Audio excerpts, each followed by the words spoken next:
नेतृत्व में उत्तर प्रदेश की भाजपा सरकार को उखाड़ फेंकने के लिए अब 2027 में मेरे नेतृत्व में उत्तर प्रदेश में सरकार बनाने के लिए ये सब एकजुट हो रहे हैं। 80 करोड़ जनता की जिंदगी 5 किलो 10 किलो चावल पे आके ठहर गई है। यानी देश में 80 करोड़ लोग ऐसे हैं जिनकी जिंदगी ही 5 किलो 10 किलो चावल पर चलती है। उत्तर प्रदेश जैसे बड़े प्रदेश में जहां 27,000 प्राथमिक विद्यालय बंद हो गए, इससे स्पष्ट होता है कि उत्तर प्रदेश सरकार ग्रामीण शिक्षा खत्म करने पर आमादा है और महंगी शिक्षा के माध्यम से गांव, किसान, गरीब, मजदूर के बेटे बेटियों को उस शिक्षा से वंचित किए जाने की साजिश की जा रही है। यानी आरक्षण तो खत्म कर ही रहे,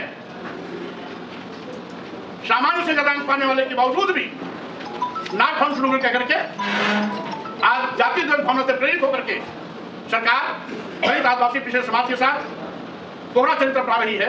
भारतीय जनता पार्टी की सरकार में जाति विशेष के लोग सत्ता संरक्षण में धार्मिक उन्माद पैदा कर अपराधियों को बचाने के लिए अब पुलिस प्रशासन पर दबाव बनाने की घटिया सोच दिखाना शुरू कर दिए हैं। उत्तर प्रदेश में जिस तरीके से बड़े पैमाने पर जंगल राज है, एनसीआरबी रिपोर्ट के मुताबिक पूरे देश में उत्तर प्रदेश आपराधिक घटनाओं में पहले नंबर पर है, जहां नित्य प्रति बलात्कार की सैकड़ों घटनाएं घटती हैं। गुंडा राज से जनता त्रासराय कर रही है, कानून व्यवस्था ध्वस्त हो चुकी है। इसके साथ ही साथ सरकार की गलत नीतियों के चलते देश का करोड़ों नौजवान बेरोजगार हो गया है। आज नौकरी के नाम पर श्रम का शोषण हो रहा है। आउटसोर्सिंग नौकरी के नाम पर 8,000, 10,000, 12,000 की नौकरी हाईली क्वालिफाइड नौजवानों को दे करके उनके श्रम का दोहन किया जा रहा है, शोषण किया जा रहा है। महंगाई से आम जनता त्रस्त है। वहीं पर 140 करोड़ की आबादी में 80 करोड़ जनता की जिंदगी 5 किलो 10 किलो चावल पे आके ठहर गई है। यानी देश में 80 करोड़ लोग ऐसे हैं जिनकी जिंदगी ही 5 किलो 10 किलो चावल पर चलती है। तो स्वाभाविक रूप से ऐसे 80 करोड़ लोगों के सारे सपने ध्वस्त हो चुके हैं। वो अपने बेटे बेटियों को, बच्चों को doctor, engineer, professor, advocate, IAS, IPS बनाने का सपना देखना तो दूर, शिक्षा भी नहीं दिला सकते हैं। शिक्षा का भी व्यवसायीकरण कर दिया गया है।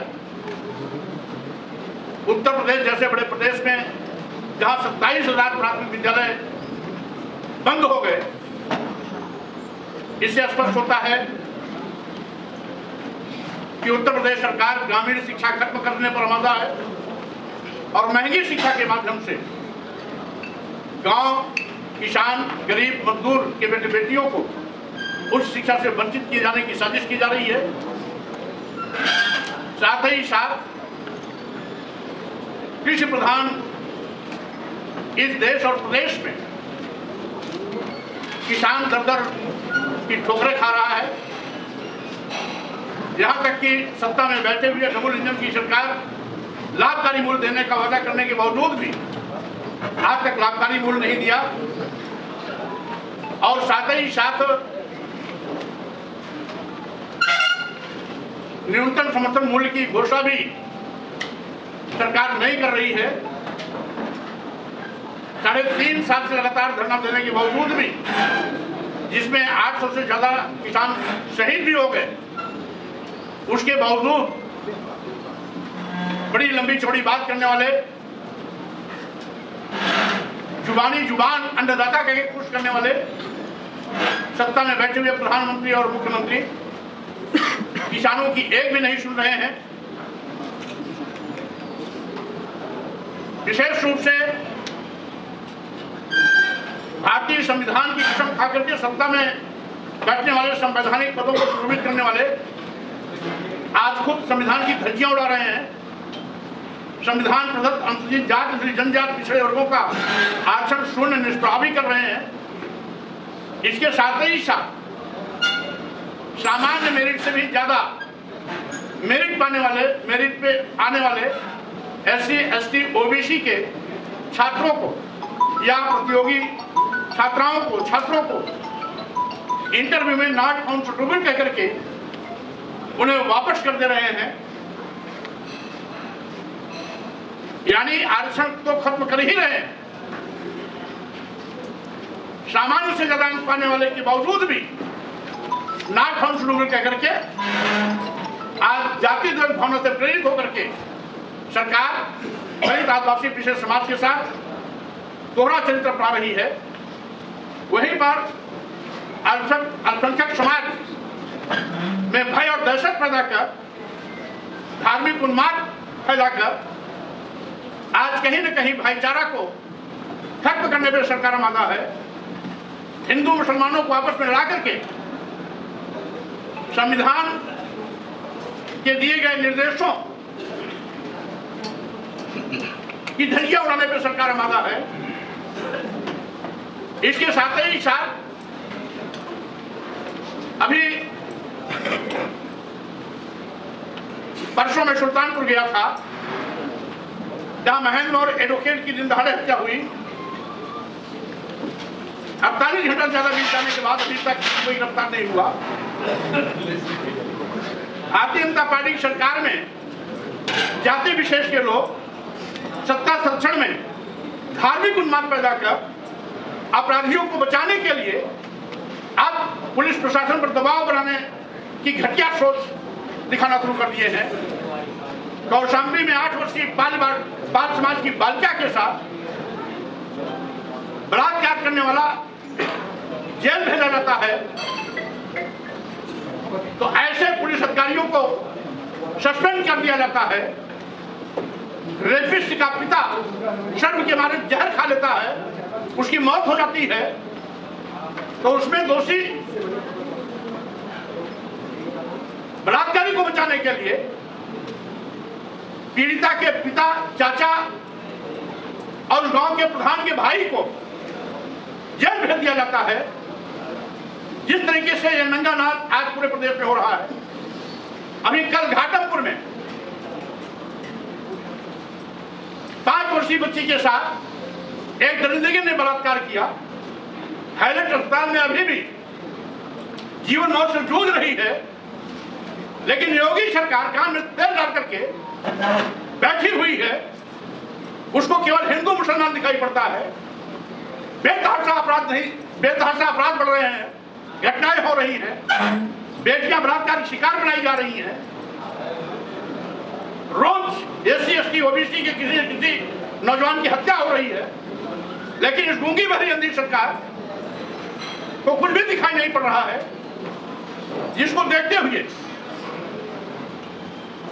कई राजनीतिक पार्टियों ने यह निर्णय किया कि उत्तर प्रदेश से भाजपा सरकार को खत्म कर, भाजपा सरकार को सत्ता से बाहर कर उत्तर प्रदेश को बचाने का काम करना चाहिए।